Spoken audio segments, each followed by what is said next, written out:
Parsha Mishpatim, Perikaf Gimel, Pasuk Yud Tes, which is chapter 23, verse 19 of Shemos. I'm in the Or Hachaim, and it says in this verse, Reshis Bechore Ad Masacha Tavi Beis Hashem Elahecha Lo Sevashel Gedi Bechalev Imo. The first ripened fruit of your land you shall bring to the house of Hashem your God. You shall not cook a kid in the milk of its mother.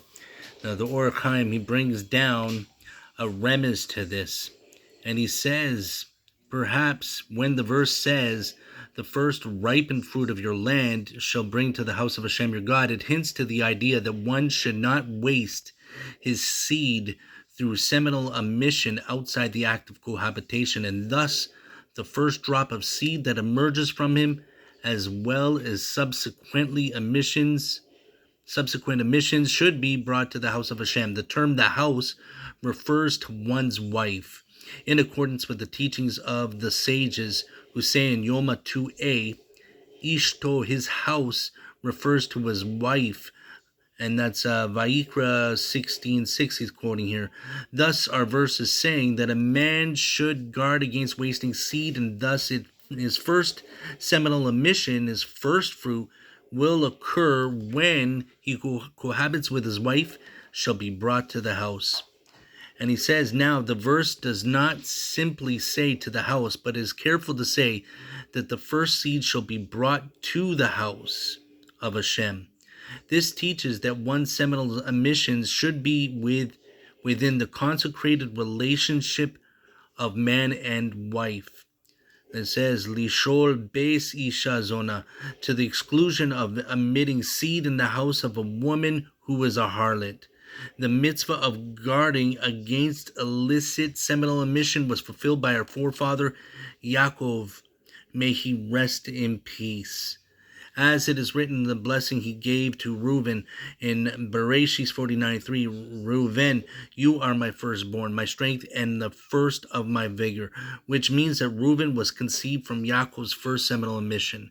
And now Or Hachaim connects to the final clause of the verse where he says, V'gamar omer lo sevashel gedi b'chalev. The verse concludes by saying, you shall not cook a kid in the milk of the mother, to hint of a great matter of sod. And he says, namely, that those who waste their seed cause the death of small infants still nursing at their mother's breast. As explained by the prophet Micha, where it stated, Micha 6:7, shall I give over my firstborn to atone for my transgression, or the fruit of my belly for the sin of my soul?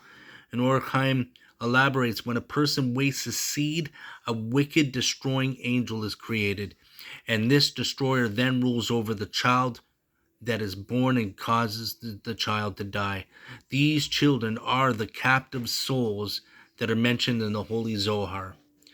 And who causes the death of infants? One who did not bring his first fruit to the house of Hashem, meaning the father of the child who has sinned in the matter of seminal emissions.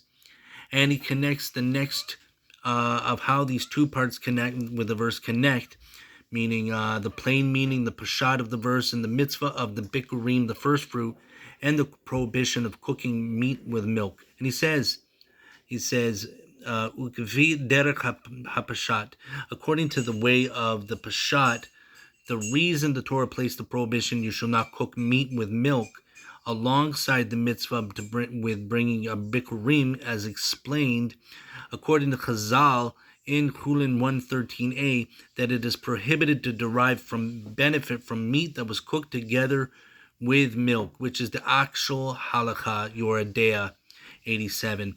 And the Torah intentionally placed the meat with milk prohibition together with the mitzvah of bikurim because they are similar, that in bikurim are also prohibited for benefit.